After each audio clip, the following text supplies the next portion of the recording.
Bonjour à toutes et tous et bienvenue dans cette vidéo où aujourd'hui on est un petit peu posé sur le canapé chez Rose Noir avec Nico et on va faire un débrief des 1 an de Skate Legend. Oui, déjà. Voilà, donc ça fait 1 an déjà. Ça fait déjà 1 an que Skate Legend est donc Et oui. en boutique et on va en parler un peu. C'est ça, l'idée c'est qu'on se pose un petit peu des questions mutuellement et qu'on donne un petit peu notre ressenti sur ces 1 an et sur toutes les composantes qui nous ont accompagnés durant cette année. Ok.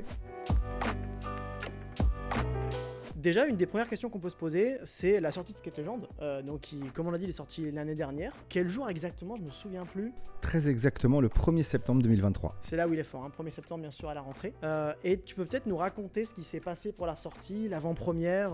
Qu'est-ce qui, toi, t'a marqué à ce moment-là? Il n'y a rien de particulier vraiment qui m'a marqué parce que c'était notre tout premier jeu qui sortait vraiment sur le marché via notre distributeur Neoludis. Donc c'était une découverte totale pour tout. On a dû suivre le process. Ça en soi, rien de compliqué. On a été ultra bien accompagné par les équipes de Neo pour ça. Mais forcément, il y avait beaucoup de stress, beaucoup d'appréhension parce que premier jeu, parce que beaucoup de travail dessus. C'est un jeu qu'on a travaillé dessus, on a mis presque 2 ans, voire plus. Ouais, carrément. C'est un des jeux, je pense, qui nous a pris le plus longtemps à faire, honnêtement. Ouais, complètement. Alors que c'est notre premier. C'est même d'ailleurs parce que c'est notre premier que ça nous a mis sûrement le plus longtemps. Oui, et parce qu'on s'est cherché, parce qu'on a fait des erreurs, parce que c'est notre premier justement qui sortait sous ce format-là, et qu'on voulait vraiment donner le meilleur de nous-mêmes, le meilleur de nos compétences à ce moment-là, et qu'on s'est beaucoup challengé avec les auteurs, avec Anthony Perron et Corentin Lebras aussi, où on a vraiment eu une vision commune de on va tout faire pour qu'on amène le jeu au plus loin possible de nos capacités, de nos compétences, et qu'on en soit tous vraiment très satisfaits. On l'attendait, vraiment. Même le mot fier, il est important là-dedans. Ouais, c'est-à-dire que comme c'était le premier jeu, on voulait vraiment être fier de, comme tu dis, tous les aspects du jeu, que ce soit le gameplay, que ce soit la DA, l'édition. Tout, ouais. Chaque aspect devrait être vraiment maîtrisé, j'ai envie de dire maîtrisé, même si c'est pas forcément le bon mot, et même si ça va être prétentieux, mais on voulait vraiment le meilleur. En fait, non, je pense que tu as dit le meilleur mot. On voulait être fier de tout, même si c'est pas le plus beau jeu, même si c'est pas le meilleur jeu, même si l'édition, la taille de la boîte, la taille des cartes, ce genre de choses, ça ne pourra jamais plaire à tout le monde. Nous, en tout cas, ça a toujours été une des questions qu'on se posait, si tu te souviens, pendant le développement du jeu. Est-ce que tout le monde est satisfait? Et d'ailleurs, la taille des cartes, t'en parlais, le format des cartes notamment, t'en parlais. Ouais, ça c'est moi qui ai insisté là-dessus. Ça, ouais, c'est une vraie composante du jeu différenciante. Et tu parlais de risques qu'on a pris. En vrai, on a beaucoup pris des risques sur ce projet, notamment sur la thématique. Ouais. On en a beaucoup parlé avant la sortie du jeu. D'ailleurs, tout ce qui est l'aspect avant la sortie du jeu, donc développement, DA, etc. On n'en parlera pas aujourd'hui parce qu'on a déjà parlé beaucoup de fois. Mais l'aspect choix du format des cartes et de la DA, et surtout de la thématique, ça a été une vraie prise de risque. Oui, tout à fait. Ouais. Toi, ça a été quoi tes retours, les premières impressions du public, des boutiques là-dessus, sur cette thématique-là? C'est assez variable. Soit on va être sur des joueurs qui vont être plutôt à la base habitués à des jeux plus experts, qui vont être plus profonds, sur des thématiques qui vont les amener sur des aventures ou ce genre de choses, où là, le sport, le skate particulièrement, c'est pas forcément ce qu'ils vont rechercher. Il y a eu souvent, ou à moins que ce soit ce que j'appelle moi l'effet salon, où on a été il y a eu une bienveillance et on n'a pas voulu trop nous enfoncer pendant un salon. Il y a toujours, en tout cas, souvent, un étonnement positif. Je m'explique. Quelqu'un qui n'est pas forcément ni attiré par le thème ou par le gameplay va jouer et finalement va se dire « Ah ok, en fait, j'ai passé un bon moment ». Exemple très concret, Marie. Oui, bien sûr. Qui, à Cannes 2023... Marie Jordana. Marie Jordana, pardon. Qui vient sur notre stand à Cannes en 2023. Il y a eu quelques tout petits légers changements après. Mais c'est un film mais c'était un film par rapport au développement. Donc on était vraiment sur quelque chose qui était déjà quasi final. Elle arrive à la table avec 3 copines à elle, donc elles sont 4. C'est moi, toi t'étais pas là, c'est moi qui anime la table et Marie me dit on est 4, il n'y en a aucune qui aime le stop ou encore. Tu nous expliques ton jeu? Bon courage, bon courage pour faire aimer le jeu à cette table, clairement. Et en fait, les 4 sont ressortis avec un bon moment. Je me souviens, Nathalie par exemple, qu'on avait recroisé d'ailleurs après à d'autres salons, qui se souvenait. On a vraiment passé un bon moment autour du jeu, je m'y attendais pas. Ouais. Et en fait, j'ai pris du plaisir. Et c'est ça qui est hyper important chez Rose Noir, c'est qu'on veut vraiment essayer de transmettre des émotions au-delà de tout. Même s'il y a des petites accroches dans les jeux, aucun jeu ne peut être parfait et la perfection n'existe pas de toute manière. En tout cas, on préfère un jeu imparfait, mais qui nous procure une émotion. Ouais, carrément. Et on a essayé de faire ça. Est-ce qu'on a réussi? Nous, on pense que oui. En tout cas, on est satisfait de ce qu'on a proposé. Maintenant, après, c'est le public qui décide, hein, de toute manière. Tu vois, je parlais de reconnaissance et de la qualité du travail par rapport à comment nous, on le sentait. Moi, dans notre répartition des tâches, moi, ça va plus être sur de la gestion, sur de la discussion avec nos partenaires et avec Néoludis. Et donc, en gros, très terre à terre sur l'état des ventes. Est-ce que le jeu se vend, en fait? Donc, c'est aussi une forme de reconnaissance. Toi, en tant que chef de projet et avec ton background DA, comment est-ce que tu ressens ou tu perçois la reconnaissance sur ce projet? Il y a plusieurs choses. Il y a un truc tout bête, c'est le retour des joueurs, comme tu le dis, en salon, etc. Il y a toujours après l'effet salon duquel on doit pas se méfier, mais en tout cas qu'on doit prendre en compte. Mais un des exemples très concrets qu'il y a eu par exemple cette année, c'est le jeu sorti en septembre, et en décembre il y a eu une parution du magazine Ludosphère. Et chaque année ils font ce qui s'appelle les sphères ludiques. C'est un genre de prix qui décerne, comme un label un peu qui décerne pour des jeux qui, à leur sens, leur semblent recommandables pour les boutiques, pour les joueurs et les joueuses. Et Skate Legend a eu la bonne surprise de remporter le prix des sphères ludiques. Il y avait 3 lauréats dans ce prix-là.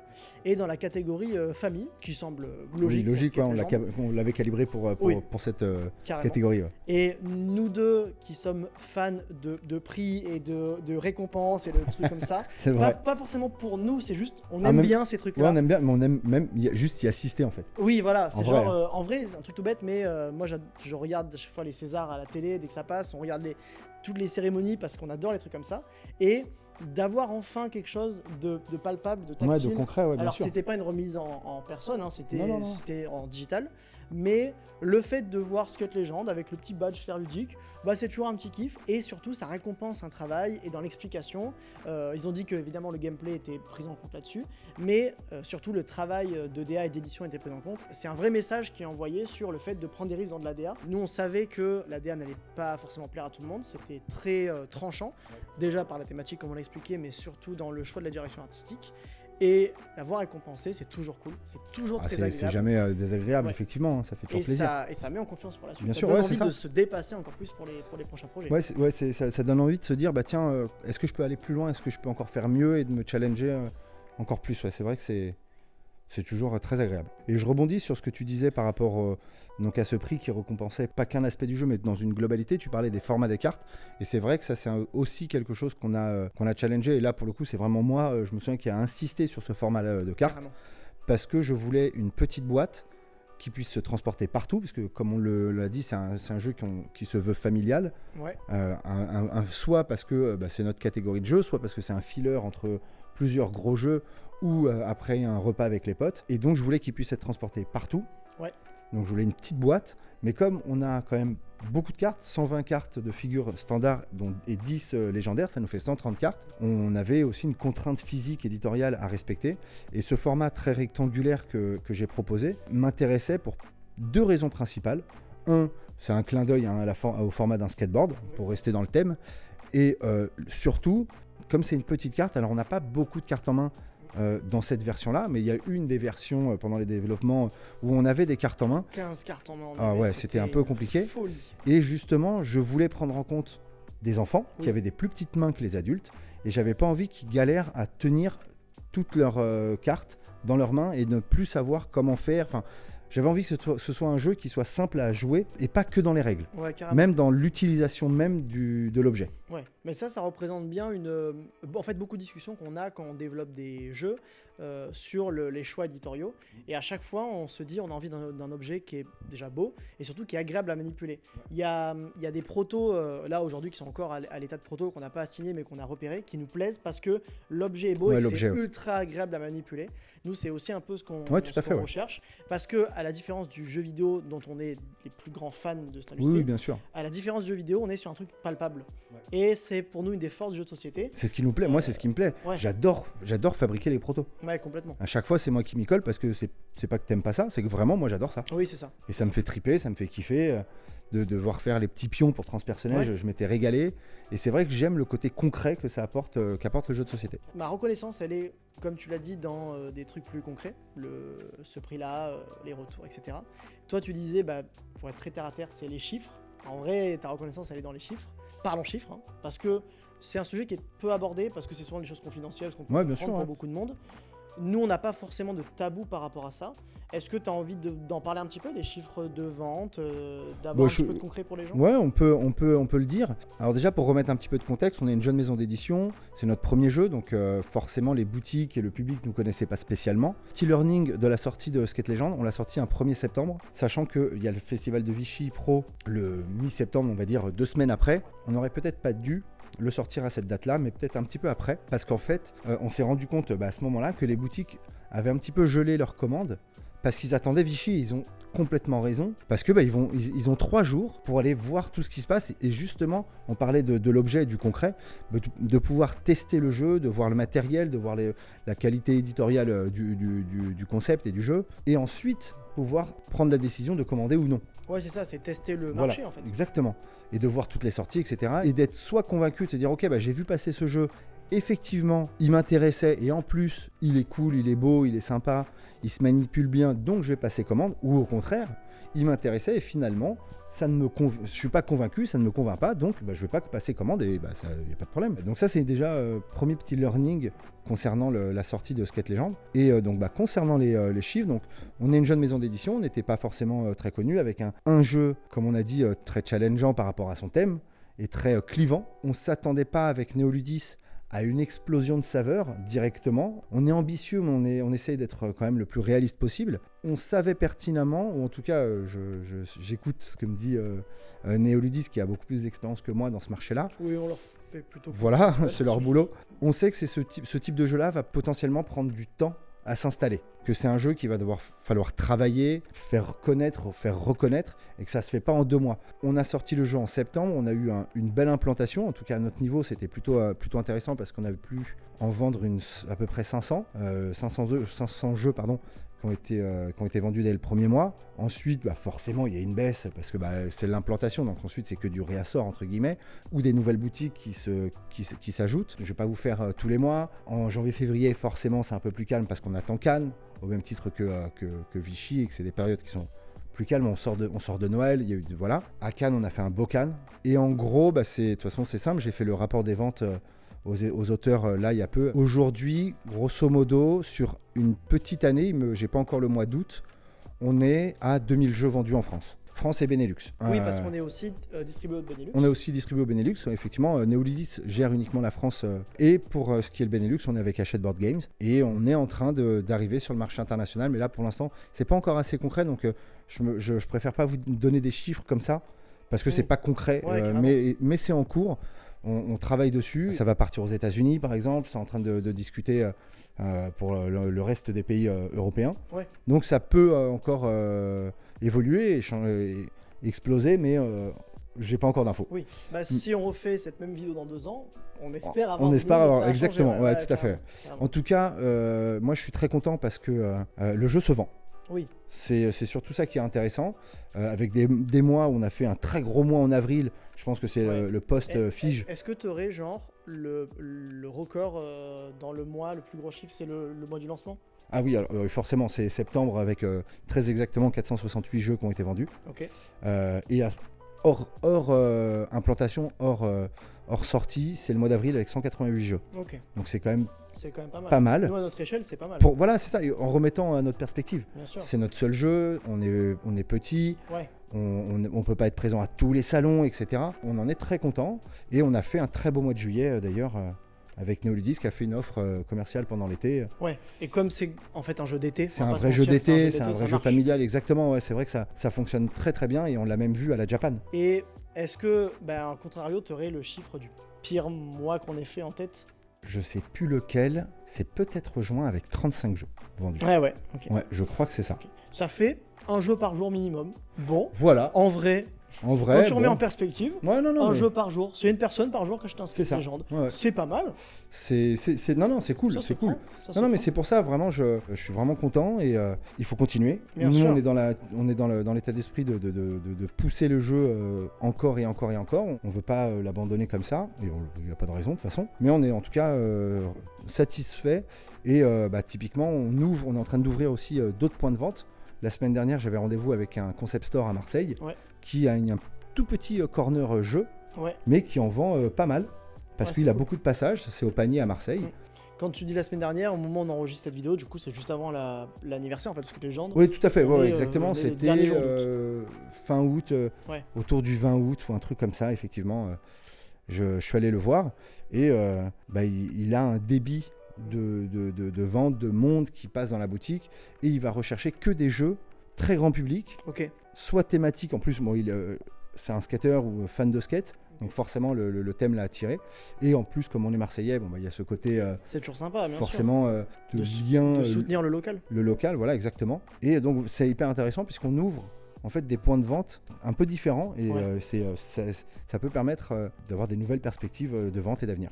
Quand tu parles justement de pousser le jeu, et on disait dans 2 ans, peut-être on fera cette vidéo, toi, l'avenir de Skate Legend, tu le vois aussi sur le long terme? Ouais, bien sûr qu'on va continuer à travailler le jeu et ce pendant des années parce que avec toute la prétention que je peux avoir et l'ambition et je l'assume pleinement, je pense que le jeu n'a pas encore atteint son plafond de verre et qu'on peut encore aller toucher une cible très grand public comme on a pu le voir à la Japan et je crois que c'était un sujet qui toi t'avais marqué dans l'année. Ouais, bah, tu fais une excellente transition parce que justement, moi je voulais qu'on parle un petit peu de nos meilleurs souvenirs, nos meilleurs moments en fait de cette année. Si on avait genre un souvenir à garder, je vais faire la transition, je vais commencer par le mien. Moi, c'est la Japan Expo, clairement.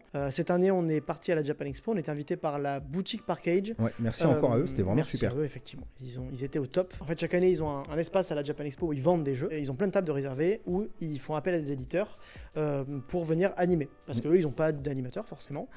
Donc, ils font appel à des éditeurs pour venir animer leurs propres jeux. Donc, déjà, se faire inviter, c'est très c'est flatteur génial. et c'est très cool. On ne pouvait absolument pas louper l'occasion d'aller à la Japan Expo, clairement, parce que c'est un public qu'on n'a pas l'habitude de voir. C'est un univers qu'on aime beaucoup. Oui, bien sûr, moi Honnêtement. tu te moques de moi, mais j'aime bien les mangas et je lis des webtoons en ce moment. Alors, attention, je me moque de lui sur les webtoons, pas sur sur les webtoons. mangas. Ouais. Attention. Hein. Mais Attention, ouais, on est en vraiment, perspective. nous on se veut transmédia, donc on aime toute forme de divertissement entre guillemets. Quoi. Ouais, carrément. Donc on a pris énormément de plaisir. Pardon, Ouais. Non, mais je t'inquiète. te Et rends puis, la parole. même en fait, nous, avant d'aimer les jeux de société, on aime les mangas et les animés. En fait, Ouais, nous, complètement, on aime ça même de base avant les jeux de société. Donc, c'était un vrai kiff d'y être. Déjà, juste de se balader là-bas, c'était fou. Ah bah oui. Et de faire les emplettes. Petit tour du matin. Pour les potes, hein, notre ingé son, je pense à notre ingé son qui est juste là, où j'ai dû faire ces emplettes, hein, bien sûr. Mais effectivement, c'était très sympa. Et les retours qu'on a eu là-bas, c'était assez dingue sur le jeu. On s'attendait pas à ce qu'il y ait autant de monde qui kiffe le jeu, Ouais, clairement. très honnêtement. Mais même qui kiffent le jeu de société de manière globale, on s'y Oui. attendait pas. Ouais, Et en plus, effectivement, autant de personnes à nos tables ouais, carrément. pour jouer à Skate Legend. Alors le matin il y avait personne parce que les gens vont pour les plus gros stands, ce qui est normal, les gens sont là pour du manga et ils font la queue sur les plus gros stands. Mais par contre, début d'après-midi ça commence à se remplir parce que nous on avait l'avantage d'avoir un espace où tu pouvais t'asseoir Oui. gratuitement. Je crois pas qu'il y ait de trucs vraiment payants à la Japan, mais en tout cas tu t'assois gratuitement, librement, sans file d'attente. Oui. Et donc ça permet aux gens de patienter entre les grosses animations et en même temps de jouer à des jeux. Et nous on est là pour les expliquer. Et d'attendre, on était juste derrière la grande scène. Ouais. Donc c'était un lieu de passage en plus, donc on a eu du monde aussi pour ça et c'est cool. Carrément. Et il y a un des retours qui m'a beaucoup marqué, c'est la question de la durée de vie du jeu. Pas la durée de vie en termes de partie, mais la durée de vie globale. Depuis quand il est sorti? Et quand il est sorti surtout, il y a beaucoup de monde qui nous disait mais on connaît pas ce jeu, il est sorti quand? Et on disait bah ça va faire 1 an bientôt qu'il est sorti. Et tout le monde nous disait ah bah c'est un jeu récent. Et nous quand on pose la question dans l'industrie du jeu, quand on dit le jeu est sorti il y a 1 an, beaucoup de monde dit ah c'est un vieux jeu. Tout à fait. Alors en soi c'est pas un mal de répondre ça parce que c'est vrai que l'industrie du jeu de société va très très vite. Ouais, bien sûr. Et à notre échelle, un jeu qui est sorti il y a 1 an, c'est un vieux jeu. Même nous, on le dit des fois, Ouais, non, mais clairement. c'est un Non, vieux mais jeu. Bien sûr. Mais ça fait plaisir d'entendre des retours où les gens disent « Ah, il est sorti il y a 1 an, c'est un jeu récent. » Ben oui, parce Mais qu'il y a 1 an, c'est effectivement un jeu récent. Et c'est ce qui confirme mon impression de ok, il y a encore un marché à aller chercher pour Skate Legend ou pour ce Ouais. type de jeu-là, parce que on a eu plein de retours et j'ai même eu à un moment donné à animer une table pour un couple Ouais, qui était fan de jeux de société, plus d'une centaine de jeux dans leur ludothèque. ouais. Ils ne vont jamais en salon de jeu. C'est des personnes, si on n'avait pas été à la Japan, on n'aurait jamais pu tomber sur eux, les connaître, que eux nous connaissent, etc. S'ils Donc- passent par là d'ailleurs, Ouais, si, salut. on les embrasse. Mais, Peu de risque, mais bon. oui, j'y crois moyen, mais on sait jamais. Ça nous a ouvert un petit peu aussi les yeux, peut-être, de se dire, on a encore des choses à faire avec notre jeu. Et on est convaincu qu'il peut trouver une autre vie en dehors de l'industrie pure ludique. Moi, c'était la Japan, mon meilleur souvenir. Ouais. Toi- C'est un très bon souvenir pour moi aussi. Oui. Non, t'as détesté. Il m'a dit Non, qu'il avait c'est pas détesté les gens. Non, si, l'ambiance, en vrai la ce qu'on a bouffe. détesté, notre hôtel. Alors, l'hôtel. Est-ce qu'on ferait pas une mini digression dans cette vidéo de genre, t'as 1 minute J'ai 1 minute, on pour était en prison. expliquer. Oh, bah, c'était Ouais, encore plus c'était rapide. une piole de prison. On donnera pas le nom de l'hôtel par honnêteté. Voilà, Mais faut pas y aller. Mais le premier mot, c'est quand une personne arrive en tête dans une course, on dit qu'elle arrive. Et le deuxième mot, c'est un rôle qu'on incarne dans Transperce-Neige. Oh, Voilà. pas mal. Vous débrouillerez avec ça. J'ai pas compris. Donc mon meilleur souvenir, c'était la Japan Expo. Ouais. Toi, de ton côté, c'était quoi? Même si je pense à une petite idée honnêtement, toi, c'était lequel de ton côté le meilleur souvenir de cette année de Skate Legend? Sans hésiter, Fiche 2024, le skatepark. Ah ouais, de ouf. Incroyable. Ça, c'est vraiment une histoire assez ouf pour moi. Hein. Encore une fois, à mon niveau, à notre niveau, avec ce qu'on peut faire, etc. Petite rétrospective. On est en octobre ou novembre. On est dans les bureaux avec Val, un pote à nous, et on discute du monde du jeu, on discute de la visibilité du jeu et on discute du marketing dans le jeu et comment se faire connaître, comment donner de la lumière aux jeux de société quand il y en a beaucoup qui sortent tous les ans et qu'on est une petite maison d'édition et comment on fait pour sortir un petit peu de l'ombre, etc. et sortir du lot. Et en discutant comme ça, je lance l'idée de attends, ce serait énorme de mettre un skatepark à Cannes, tu vois. Et on rigole, oui, ok, c'est infaisable le truc. Sauf que moi, ça me trotte dans la tête. Je recherche une association de skateboard à Cannes. Je tombe sur Azure Skateboard. Les feux s'alignent. Ah oui. Tout passe au vert. Je vois que sur leur site, ils ont un skatepark mobile. Ouais. Donc des modules de skate qui peuvent transporter, accrocher les uns avec les autres pour faire un skatepark. Ouais. Une mini rampe, enfin, je me dis attends, c'est une folie. C'est une folie. Donc je les contacte, je leur parle de mon idée. On est éditeur, on va à un salon en février, c'est le plus gros salon de jeux en France. Et je leur dis voilà, on a sorti un jeu de société sur le skate. On aimerait bien mettre un skatepark. Ouais.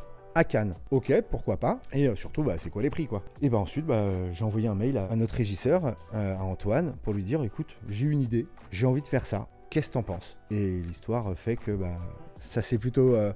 ils en ont pensé du bien, puisque on a trouvé un accord, on a trouvé un lieu, un emplacement. Une fois que c'était fait, l'association a pris contact avec Cannes, avec le FIGE, pour vérifier tout ce qui était sécurité, emplacement, l'espace nécessaire pour pouvoir rouler, etc. Et on a fait venir un skatepark à Cannes, où pendant 3 jours, on a proposé des initiations au skate, des démos de skate. Ouais. L'assaut, ils ont été super. Ah vraiment, ils ont les animateurs ont été incroyables, d'une patience folle avec les enfants. Et ça a vraiment bien marché, quoi. Ça a vraiment plu, c'était hyper cool, c'était une ambiance superbe. On a eu un peu de pluie, ça c'est la vie, c'est comme ça. On n'y peut rien, et surtout à cette période de l'année à Cannes, c'est le classique, il y a toujours de la pluie à cette période. Ouais, bien sûr. Mais globalement, on a eu des superbes journées. Je sais que ça a un peu marqué les esprits aussi. Ouais. Parce que plusieurs fois dans le salon, des gens de l'industrie ou autres nous disaient c'est vous qui avez mis le skatepark ? Vous êtes des grands malades. Vous êtes des malades, oui. Et effectivement, ça a été un vrai kiff de le faire, quoi. Mais donc, pour ça, on remercie Antoine qui a été notre régisseur. Ouais, Antoine, notre régisseur. Cynthia qui est la commissaire générale de Cannes qui a accepté tout de suite le projet en fait. Qui a écouté mon idée un peu folle et qui a dit banco. Go. Vas-y. Ouais, banco. Et bien sûr, Azure Skateboard, l'association qui a juste surgéré. Donc merci à eux. Bon je pense qu'on a bien discuté. Peut-être qu'on a donné des infos aux gens qui cherchaient ou alors qui voulaient pas savoir. Ça vous a pas aidé. Des choses qu'il fallait pas dire, je sais pas. Mais nous en tout cas, on trouvait ça cool de pouvoir faire un petit débrief un an après. On le fait pour notre premier jeu, peut-être qu'on le fera pour la suite. Voir si ça plaît, on le refera sûrement pour la suite pour d'autres jeux. Mais en tout cas, vous avez notre débrief dès 1 an de Skate Legend. Ce débrief là, il sera accompagné d'autres choses, une petite surprise pour l'an de Skate Legend qui arrive sur nos réseaux sociaux. Alors, j'allais te demander un peu, est-ce qu'on en parle, est-ce qu'on tease le truc ou pas ? Pour moi, on n'en parle pas exactement. Je t'en dis qu'il y a une surprise qui va arriver sur notre Instagram. Voilà. Sur notre Instagram, il y a une surprise qui va arriver. Je ne sais pas si elle arrive avant mon précédente vidéo. Donc, si elle arrive avant cette vidéo, ça ne sert à rien de petit teasing. Vous l'aurez vu.